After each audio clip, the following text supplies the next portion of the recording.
Let's talk a bit about some of the statements you've been making, because they are a little bit questionable, and certainly the campaign as well. We're just learning from the Facebook political ad library. The Trump campaign spent tens of thousands of dollars to post edited photos to Facebook with Biden wearing an AirPod in his ears, asking who's in Joe's ear. The Biden team said this is entirely made up, and yet your comments were used to misinform millions of people on Fox News before the debate. Watch this.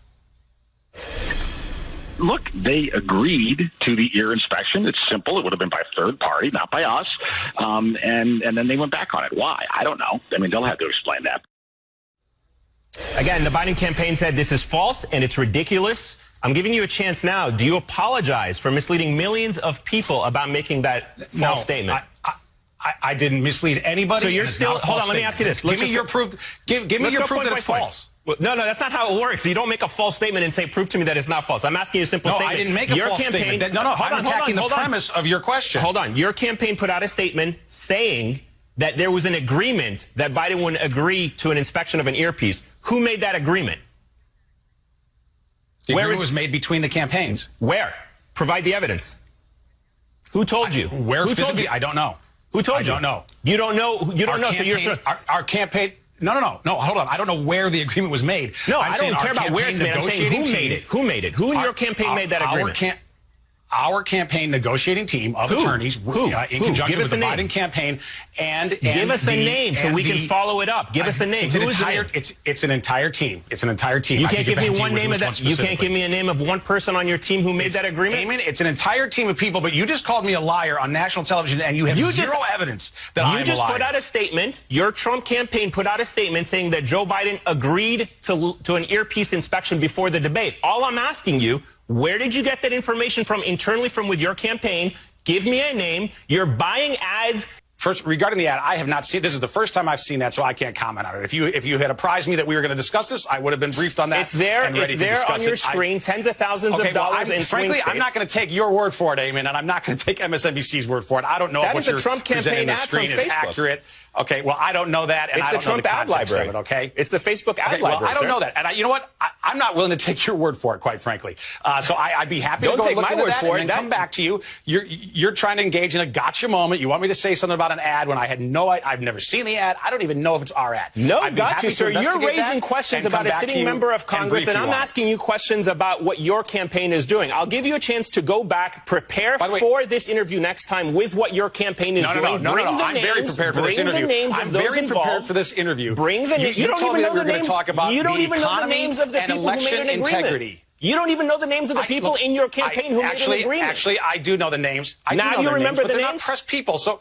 No, I said it's an entire team. No, and you said you didn't know. And I asked you, I'm not going to give you their names so that you can harass them. That's not what you said. Steve, that's not what you said. I asked you, who is it? You said you don't know. You said you don't know who on the team. You said it was an entire team. Okay.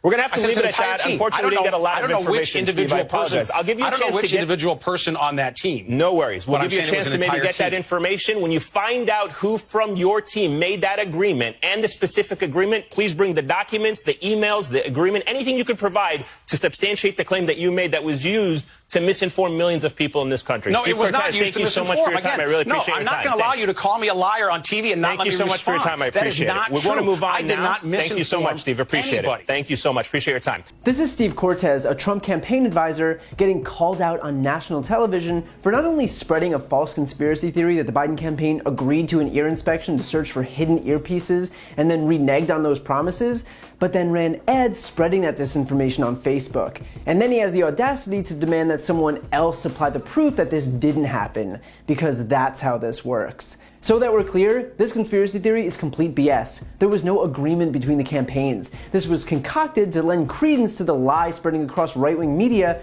that Biden would be wearing an earpiece during the debate. Why? Because the right is so scared of having Donald Trump up there on stage with Biden that they needed to prematurely introduce all of these excuses as to why Biden would perform better than him. Imagine having so little faith in your candidate that the only way you know you can win is to pretend that the other guy is wearing a wire and getting fed talking points, because that's exactly how much faith Trump's own people have in him. And when confronted with this, Cortez responded with a barrage of conflicting responses. He says he won't apologize, suggesting it's still true and that there's nothing to apologize for. When pressed, he said that he doesn't know who told him, and then he claims he doesn't know who made the agreement. Then he says there are too many people to give one name.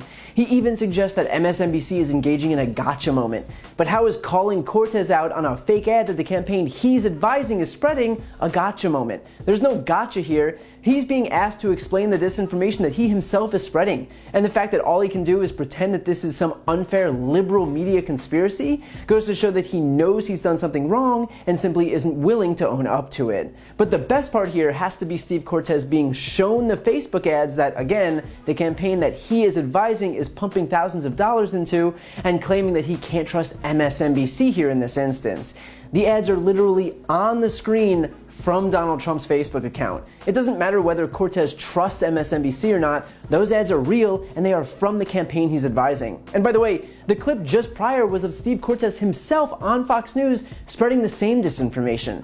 Whether he trusts MSNBC or not, frankly has zero bearing on the fact that Cortez was on TV lying to people, and now he's trying to play it off like the untrustworthy entity here is MSNBC and not him. Because there is no limit to which the Trump campaign won't go to gaslight people right to their faces. The simple fact is that there is no lie too small that Trumpers' campaign won't spread. And all of that is a testament to the fact that they know Trump can't win on his own merits. His record is dismal, he's divided the country, surrendered the United States moral authority with the international community, he's overseen a failed response to the pandemic, an economic recession, a massive unemployment rate, more jobs lost than gained. This presidency is a failure. And so the only hope that he and his campaign have is to cook up lies egregious enough to try and discredit his opponent, to define Joe Biden as senile or dangerous or perverted, with each lie more ridiculous than the last. But just remember, that's not what you do when you're winning. It's what you do when you're desperate. And that is exactly the position that Trump is in right now. While you're here, please subscribe to my podcast, No Lie with Brian Tyler Cohen, where I take a deeper dive into the week's biggest stories and interview major players in the world of politics, like Kamala Harris, Adam Schiff, Katie Porter, Nancy Pelosi, Cory Booker, Eric Swalwell, and many more. Again, that's No Lie with Brian Tyler Cohen, available anywhere you listen to podcasts.